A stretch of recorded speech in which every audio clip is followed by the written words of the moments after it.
Hello everyone, स्वागत है आप सभी का आपके अपने ही यूट्यूब चैनल शिक्षा मंथन बाय विकास सर पर। दोस्त, आज की इस वीडियो में मैं इंग्लिश की एक नई स्टोरी को लाया हूँ, जिससे आप लोगों को मैं इंग्लिश के ग्रामर रूल्स को बताएंगे, वोकैब को बताएंगे तथा इंग्लिश प्रोनाउंसिएशंस को भी बताएंगे और इंग्लिश सेंटेंस का हिंदी में अनुवाद करना अच्छे से सिखाएंगे। आज की ये जो स्टोरी है वो बहुत ही इम्पोर्टेंट स्टोरी है, इसे लास्ट तक ज़रूर देखिएगा क्योंकि इसमें आपको इंग्लिश के अच्छे अच्छे लेवल के वर्ड्स मिलेंगे, नया नया स्ट्रक्चर्स मिलेगा, तो इसे आप लास्ट तक ज़रूर देखिएगा। सबसे पहले हम लोग क्या देखते हैं, स्टोरी का टाइटल को देखते हैं, उसके बाद स्टोरी को रीड करेंगे। टाइटल क्या है, देखिए टाइटल है द एंग्री फार्मर। देखिए फार्मर मतलब होता है किसान, एंग्री मतलब होता है क्रोधित, है ना, गुस्साए, तो क्या हो जाएगा क्रोधित किसान, है ना, या फिर गुस्साए किसान। हम लोग स्टोरी को देखते हैं। Once a vixen was feeling very hungry. देखिए विक्सन मतलब होता है लोमड़ी, ये मादा वाला होता है। फॉक्स मतलब भी होता है लोमड़ी, लेकिन ये वो होता है ये मेल वाला और ये फीमेल वाला है। तो वंस एक बार अ विक्सन एक लोमड़ी वाज फीलिंग वेरी हंग्री, मतलब एक विक्सन एक लोमड़ी को बहुत जोर से भूख लगी थी। सो इसलिए ही क्रेप्ट इनटू अ फार्म। सो इसलिए सी क्रेप्ट वह घुसी इनटू अ फार्म एक खेत में। Her mouth watered when she saw so many hens ducks and fish. देखिए उसको जब भूख लगी थी तो वह घुसी एक फार्म में, एक खेत में। हर माउथ वाटर्ड उसकी मुंह में पानी आ गई। व्हेन जब सी सॉ उसने देखी सो मैनी हैंड्स बहुत सारी मुर्गियों को, डक्स बत्तों को, एंड फिश मछलियों को, तो उसके मुंह में क्या हुई, पानी आ गई।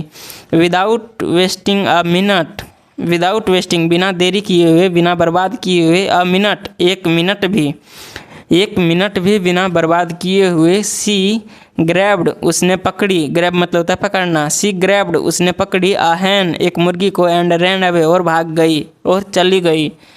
बिना देरी किए हुए उसने एक मुर्गी को पकड़ी और चली गई। नाउ अब she started coming to the farm every day. देखिए नाउ मतलब अब, सी स्टार्टेड कमिंग वह आने लगी, टू द फार्म खेत, एवरी डे मतलब प्रत्येक दिन। अब वह जो है सो खेत प्रत्येक दिन आने लगी थी।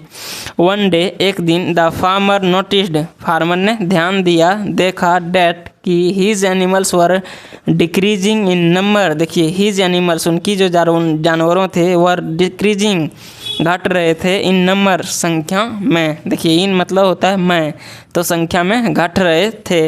ये जो सेंटेंस है देखिए ये कौन सा टेंस का है, ये है पास्ट कॉन्टिन्यूअस टेंस का। जब भी सेंटेंस में सब्जेक्ट के बाद वाज या फिर वर आता है, उसके बाद वर्ब का फोर्थ फॉर्म आता है, तो वो जो होता है सो पास्ट कॉन्टिन्यूअस टेंस में होता है।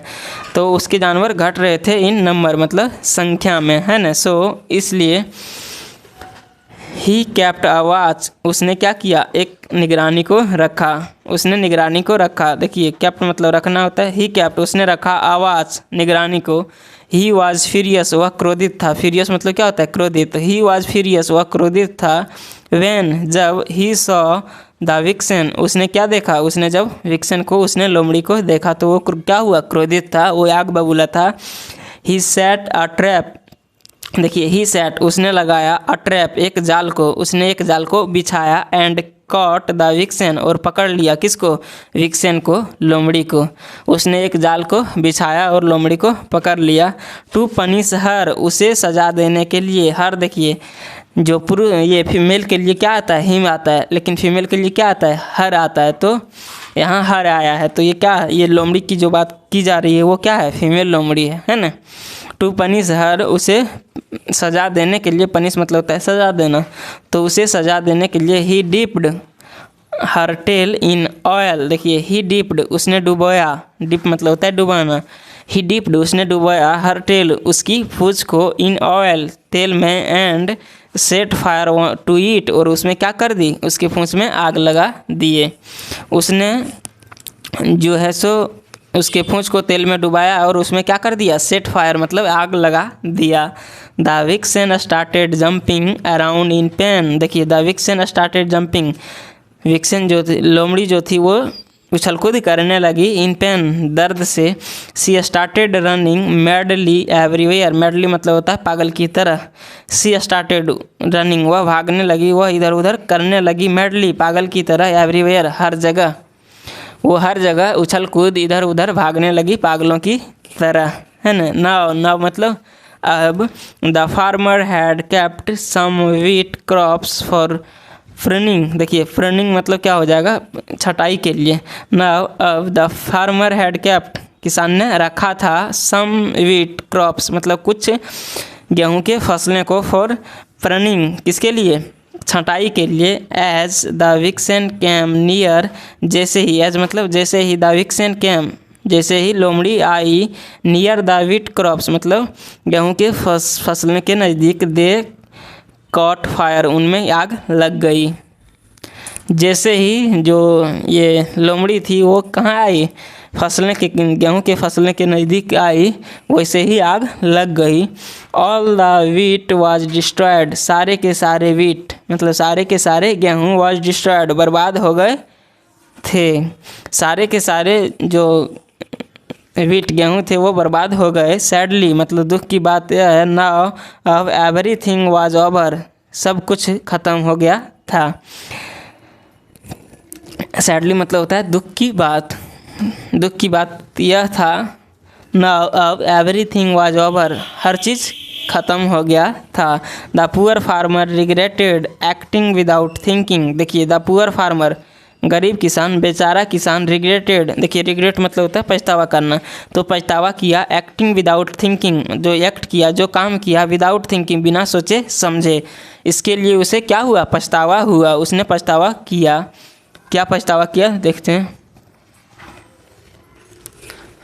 It led to his own loss. देखिए इट लेड इससे हुआ क्या, उसको पछतावा हुआ कि इससे हुआ, इट लेड मतलब इससे हुआ, टू हीज वन लॉस मतलब उसका केवल अपना ही उसका लॉस हुआ, इससे केवल उसका ही लॉस हुआ, है ना।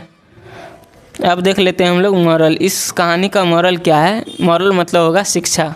इस कहानी को देखने के बाद इससे हम लोगों को क्या सीख मिला।